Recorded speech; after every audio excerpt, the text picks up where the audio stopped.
Praise the Lord. കർത്താവിന്റെ പരിശുദ്ധമേറിയ നാമം വാഴ്ചപ്പെടുമാറാകട്ടെ. അനുഗ്രഹീത നല്ല പ്രഭാതത്തിനായി നമുക്ക് ദൈവത്തിന് നന്ദി പറയാം.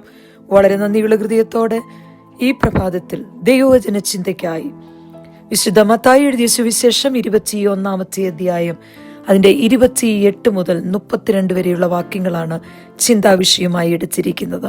അതിന്റെ 29-ാമത്തെ വാക്യത്തിൽ നമ്മളിങ്ങനെ വായിക്കുന്നു: എനിക്ക് മനസ്സില്ല എന്ന് അവൻ ഉത്തരം പറഞ്ഞു, എങ്കിലും പിന്നത്തേതിൽ അനുതപിച്ച് അവൻ പോയി. ഒരു പിതാവിന്റെയും 2 പുത്രന്മാരുടെയും ഉപമ യേശു പറയുന്ന ഭാഗമാണ് ഈ തിരുവചനത്തിലൂടെ നമ്മൾ വായിക്കുന്നത്. പിതാവ് 1-ാമത്തെ മകന്റെ അടുക്കൽ ചെന്ന് അന്ന് പോയി തന്റെ മുന്തിരിത്തോട്ടത്തിൽ വേല ചെയ്യാൻ ആവശ്യപ്പെട്ടു. യാതൊരു ബഹുമാനമോ മര്യാദയോ ഒന്നുമില്ലാതെ പരിക്കൻ ഭാഷയിൽ ധിക്കാരത്തോടെ മറുപടി പറഞ്ഞു, എനിക്ക് മനസ്സില്ല. പിതാവ് 2-ാമത്തെ മകന്റെ അടുക്കൽ ചെന്ന് ഇതേ ചോദ്യം ആവർത്തിച്ചു. വളരെ ഭവ്യതയോടെ, സൗമ്യതയോടെ, ബഹുമാനത്തോടെ മറുപടി പറഞ്ഞു, ഞാൻ പോകാം.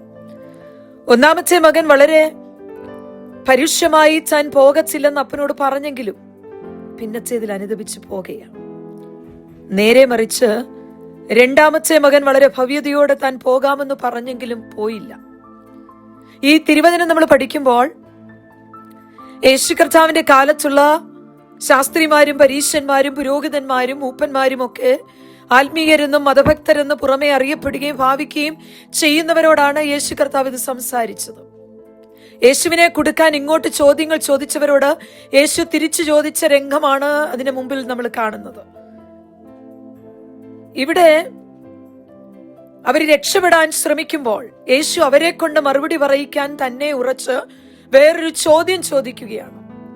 അതാണ് പിതാവ് 2 മക്കളോട് ആവശ്യപ്പെട്ട കാര്യവും അതിന് മക്കളുടെ മറുപടിയും. യേശു ചോദിച്ച ചോദ്യം ഇതായിരുന്നു: ഈ 2 പേരിൽ ആരാകുന്നു അപ്പന്റെ ഇഷ്ടം ചെയ്തത്?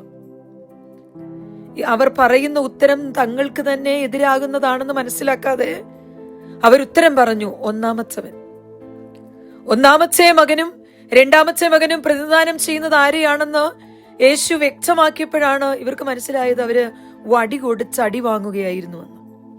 പരീശന്മാരും ശാസ്ത്രിമാരും പുരോഹിതന്മാരും ജനത്തിന്റെ മൂപ്പന്മാരും എല്ലാം ദൈവത്തെ അനുസരിക്കുന്നവരാണെന്ന് ഉറക്കെ പ്രഖ്യാപിക്കുക. ഒരു പുറമെ കർത്താവേ കർത്താവേ എന്ന് വിളിക്കുന്നവര് ഏത് പൊതുസ്ഥലത്തും തങ്ങളുടെ മതഭക്തി വെളിപ്പെടുത്തുന്ന കർമ്മങ്ങൾ ചെയ്യുന്നവരുമാണ്.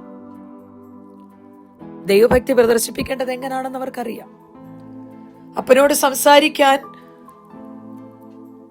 ഉപയോഗിക്കേണ്ട ഭാഷയും ശൈലിയും അവർക്കുണ്ട്. തഴക്കം കൊണ്ട് എന്ത് ചെയ്താലും പറഞ്ഞാലും അതിനെല്ലാം നല്ലൊരാത്മീയ ശൈലിയുമുണ്ട്. ഭക്തിയുടെ വേഷമണിയുവാൻ ഉപമയിലെ 2-ാമത്തെ മകനെ പോലെ നല്ലതുപോലെ അവർക്കറിയാം. പക്ഷെ ഈ പുറമെയുള്ള സംസാരമല്ലാതെ പിതാവിന്റെ ഇഷ്ടം യഥാർത്ഥത്തിൽ ചെയ്യുന്നവരല്ല ഇവർ. വഞ്ചകരാണ്, വാക്കു പാലിക്കാത്തവരാണ്. നന്മ ചെയ്യുവാൻ അറിഞ്ഞിട്ടും അത് ചെയ്യാത്തവനത് പാപമാകുന്നു. ചെയ്യുന്നതിലൂടെയുള്ള പാപമുണ്ട്, ചെയ്യാത്തതിലൂടെയുള്ള പാപവുമുണ്ട്. ദൈവമക്കൾ പൊതുവെ അകപ്പെടാൻ സാധ്യതയുള്ളത് ഇതിൽ 2-ാമത്തെ മകന്റെ പാപമാണ്. തഴക്കവും പഴക്കവും ആത്മീയ കാര്യങ്ങളോടുള്ള അടുപ്പവും കാരണം പുറമേ ഭക്തിയുടെ വേഷം കാണിക്കാൻ എളുപ്പമാ. എല്ലാം ഒരു ചടങ്ങ് പോലെ ചെയ്യാൻ പറയാൻ എളുപ്പമാ. എന്നാൽ യഥാർത്ഥത്തിൽ പിതാവിന്റെ ഇഷ്ടം ചെയ്യുന്നുണ്ടോ എന്ന ആത്മപരിശോധന നടത്തണം. പിതാവ് ഈ ചോദ്യം ചോദിക്കുമ്പോൾ അത് കണ്ടും കേട്ടും അടുത്തുള്ള സകലരുടെയും മുമ്പിൽ നല്ല സാക്ഷ്യവും പേരും പ്രശസ്തിയുമാണ് 2-ാമത്തെ മകൻ നേടിയിരിക്കുന്നത്. പക്ഷേ രഹസ്യത്തിൽ കാണുന്ന പിതാവാണ് മനസ്സിലാക്കിയത് ഇവൻ യഥാർത്ഥത്തിൽ അനുസരണം കെട്ടവനാണെന്ന്. ക്രിസ്തീയ ജീവിതത്തിൽ ഭാഗ്യമായുള്ള പ്രകടനങ്ങളെല്ലാം ഞാൻ പോകാം അപ്പ എന്ന് പറയുന്നതാണ്. അത് നല്ലതാണ്. പക്ഷേ ഭാഗ്യമായ പ്രകടനം പോലെ ആന്തരികമായ അനുഭവമില്ലെങ്കിൽ നമ്മൾ കപടവേഷക്കാരും പിതാവിനെ ദുഃഖിപ്പിക്കുന്നവരുമായി തീരുമെന്ന് നമ്മൾ മറന്നു പോകരുത്. എന്നാൽ 1-ാമത്തെ മകൻ കപടവേഷക്കാരനല്ല. അവൻ പാപിയും അനുസരണം കെട്ടവനുമാണെന്ന കാര്യത്തിൽ അവനും അറിയില്ല. അത് മറച്ചു വെച്ച പുറമേ നല്ലയാളാണെന്നുള്ള സാക്ഷ്യം പ്രാപിക്കണമെന്ന് അവൻ ആഗ്രഹമില്ല. രഹസ്യവ്യാപിയെ അനുദപിച്ച് മാനസാന്തരപ്പെടുന്നതിനേക്കാൾ എളുപ്പം പരസ്യഭാവി അനുദപിച്ച് മാനസാന്തരപ്പെടുവാനാണ്.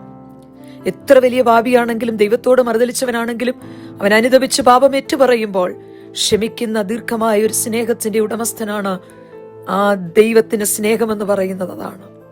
ചുങ്കക്കാരും വേശ്യമാരും രഹസ്യഭാവികളായിരുന്നില്ല. അവർ പരസ്യമായി പാപത്തിൽ തുടരുന്നവരാണ്. കപടവേഷക്കാരായ മതഭക്തർ ചുങ്കക്കാർക്കും വേശ്യമാർക്കും ഒരിക്കലും സ്വർഗരാജ്യത്തിൽ പ്രവേശനമില്ലെന്ന് തീർപ്പ് കൽപ്പിച്ചിരിക്കുകയായിരുന്നു. മാനസാന്തരം കൊണ്ട് ആവശ്യമില്ലാത്ത 99 നീതിമാന്മാരെക്കാൾ മാനസാന്തരപ്പെടുന്ന ഒരു പാപിയെ ചൊല്ലി സ്വർഗം സന്തോഷിക്കുന്നുവെന്ന് കർത്താവ് പറഞ്ഞിട്ടുണ്ട്. ബാഹ്യപ്രകടനങ്ങളെക്കാൾ മാനസാന്തരപ്പെടുന്ന അനുഭവമാണ് നമുക്ക് വേണ്ടത്. അനേക ചുങ്കക്കാരും പാപികളും വേശ്യമാരും ദൈവത്തിന് മുമ്പിൽ ഹൃദയം നുറുങ്ങി അനുദപിച്ച് പാപങ്ങൾ ഏറ്റുപറഞ്ഞുപേക്ഷിച്ച് ദൈവഭാഗത്തായി ചീരുവാൻ ഇടയായിട്ടുണ്ട്. അവർ ദൈവരാജ്യത്തിനുള്ളിൽ കപടഭക്തിക്കാരായ മതഭ്രാന്തർക്ക് മുമ്പേ പ്രവേശിച്ചു. മുന്തിരിത്തോട്ടത്തിൽ അന്ന് തന്നെ പോയി ജോലി ചെയ്യുവാനാണ് പിതാവ് ആവശ്യപ്പെടുന്നത്. പാകമായ മുന്തിരിപ്പഴം യഥാസമയത്ത് നമ്മൾ പറിച്ചില്ലെങ്കിൽ അത് പിറ്റേ ദിവസത്തേക്ക് ലഭിക്കുകയില്ല. ഒരു വിളഞ്ഞ തേങ്ങ ഇട്ടെടുക്കാൻ 1-2 ദിവസമോ ആഴ്ചയോ താമസിച്ചാലും അത് നഷ്ടപ്പെടത്തില്ല. കാരണം ശക്തമായ പുറന്തോടും ചകിരിയും ചിരട്ടയും കൂടെ അത് സുരക്ഷിതമാണ്. പക്ഷെ മുന്തിരിപ്പഴം അങ്ങനെയല്ല, വളരെ മൃദുലമാണ്, പെട്ടെന്ന് നശിച്ചു പോകുന്നതാണ്. വളരെ സൂക്ഷ്മമായി സമയത്ത് തന്നെ കൈകാര്യം ചെയ്യണം. മുന്തിരിപ്പഴം പോലെ തന്നെയാണ് നഷ്ടപ്പെട്ടു പോകുന്ന ആത്മാക്കൾ. വിളവെടുക്കുവാൻ പാകമാകുന്ന സമയത്താണ് പിതാവ് പോയി വേല ചെയ്യുവാൻ നമ്മളോട് ആവശ്യപ്പെടുന്നത്. ഇന്ന് സുവിശേഷം അറിയിക്കുവാൻ നമുക്ക് ലഭിച്ചിരിക്കുന്ന കൽപ്പന ഇന്ന് തന്നെ അനുസരിച്ചില്ലെങ്കിൽ ആത്മാക്കൾ നഷ്ടപ്പെട്ടു പോകുവാനിടയായി തീരും. ദൈവമക്കളെ, ലോകത്തിന്റെ വിവിധ ഭാഗങ്ങളിൽ വിളഞ്ഞിരിക്കുന്ന വയലുകളിൽ നിന്ന് ആത്മാക്കളെ നേടുവാനുള്ള സമയമാണ്. താമസിച്ചനുസരിക്കുന്നത് അനുസരണക്കേടാ.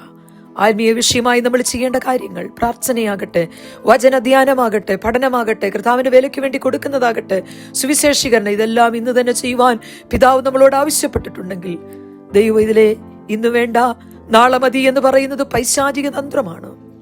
അനുതാപവും അനുസരണവുമുള്ളവരായും കൽപ്പനകളെ തത്സമയം പാലിക്കുന്നവരായി പിതാവിന്റെ ഇഷ്ടം നിറവേറ്റുവാനായി നമുക്ക് മാറാം. ദൈവകരങ്ങളിലേക്ക് ഏൽപ്പിച്ചു കൊടുത്ത് നമുക്കൊരു നിമിഷം പ്രാർത്ഥിക്കാം.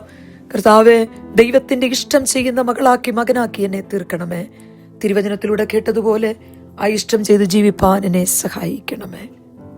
ദൈവം നമ്മെ സഹായിക്കട്ടെ. Praise the Lord.